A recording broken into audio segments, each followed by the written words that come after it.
c'est bel et bien justement le deuxième de Challenger Pro League qui s'en sort plutôt bien pour l'instant en tout cas. En Jupiler Pro League, c'est très compliqué par contre pour le Bearscot cette saison. Et si vous nous avez rejoints entre-temps, vous découvrez les formations. Nick Shinton, Loïc Mbesso, Brian Platt. Aucun supporter du Bearscot suite à justement la sanction après les événements survenus lors du derby anversois. Et pour être tout à fait complet, c'était David Ernchar qui avait marqué après 2 minutes. Attention, peut-être un but de nouveau dans les 5 premières minutes. Et l'intervention de Nick Shinton.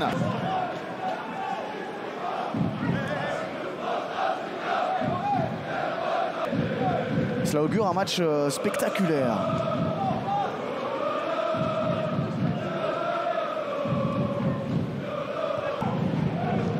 Ce sera peut-être un facteur déterminant. On va chercher Colassin qui va avoir de l'espace pour accélérer. Colassin sur le côté gauche, peut-être une solution avec la para. Le tir maintenant, c'est à côté.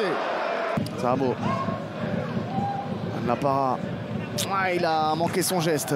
Et donc on va chercher la Maubert, la vitesse de Maubert, j'allais dire. Pas de faute ici. Schedler qui va chercher Maubert et ça va finir au fond sur une erreur à la base de Van La Parra, puis une. Si effectivement Maubert. Et ce but va être annulé. Ce but est annulé. Dirk Kuyt et Antoine Colassin s'estiment, j'imagine, heureux et estiment qu'il y a une petite justice. Oratman Goon au sol avec une frappe peut-être, non. On va pouvoir se dégager. Van La Parra. Ouf, là il y a une faute et je pense qu'il va y avoir un carton. Hein. Hey, il est dehors. Il est dehors, Roman Kvet, mais il ne doit jamais faire cette faute lui-même. Il ne doit pas la faire. Et là, certes, il faut arrêter la contre-attaque. Eh ouais. Gamdi. Sabo qui essaye d'aller chercher Redan. La frappe de Redan. Et le voilà, le premier tir cadré du Bearscot. Kvet. Et c'est le nouveau buteur dans ce grand rectangle, le du Bearscot. Essayer de jouer petit, Colassin. On est dans les 16 mètres. La frappe maintenant et l'intervention de Verrips. Ça se précise pour le Bearscot. Deuxième tir cadré.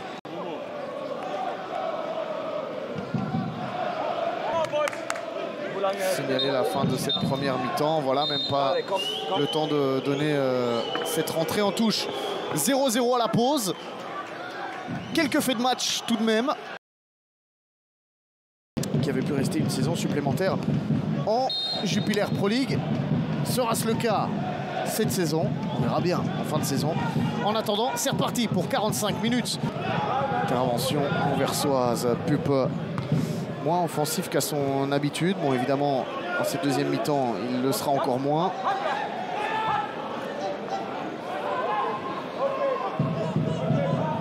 Van der Kust. Bonne impression de Venezio Van der Kust pour sa première en Jupiler Pro League. Alors voici ici la frappe, peut-être, ça s'envole.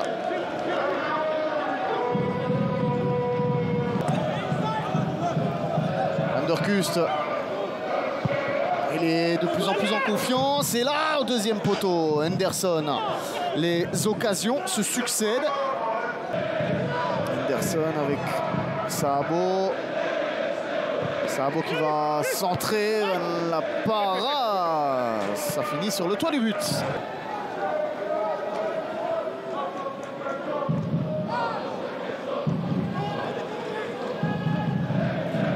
Al-Sahafi avec Marco Weymans. Le centre de Weymans, il est bon ce centre et ça passe au-dessus encore une fois. Ce sera finalement pour Shinton. Il n'est pas sorti Shinton. Il voulait jouer vers l'avant tout de suite. Safi, côté droit, de nouveau Wright Phillips disponible.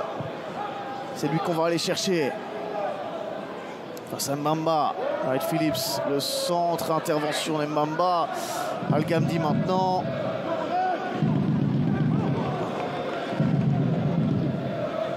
Beau dribble de Wright Phillips, il s'en sort bien là, Wright Phillips, il continue son effort. Et puis, attention, penalty évidemment. La frappe, ça passe pas loin du tout. Mais non cadré.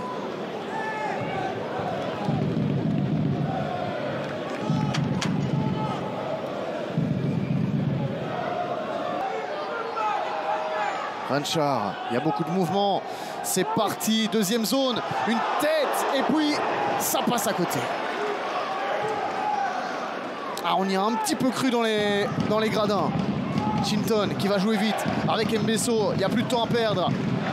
Van La Parra, voir s'il y avait de la déception. Là, on voit surtout de la fatigue des deux côtés du terrain.